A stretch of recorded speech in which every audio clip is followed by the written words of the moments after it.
अगर मेरे सिपाही चाहें तो एक ही वार में तुम्हें जहन्नुम वासिल कर दे।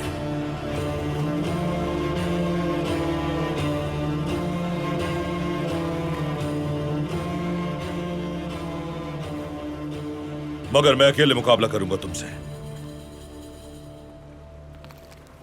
हमला करो मुझ पर ताकि तुम्हें जहन्नुम वासिल कर सकूं मैं। मैंने तुम्हारे सिपाहियों को मारा था।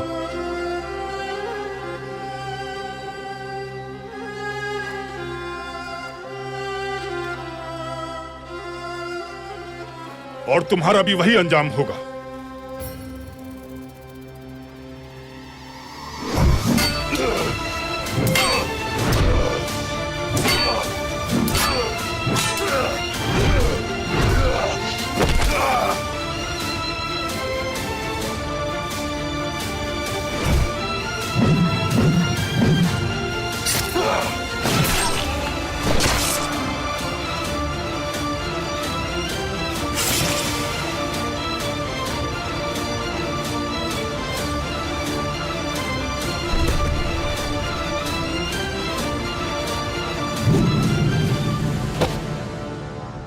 इबरतनाक अंजाम तो तुम्हारा होगा, मगर हमारा अंजाम तुम जैसा नहीं होता, क्योंकि हमारे दिल ईमान की रोशनी से पुर हैं।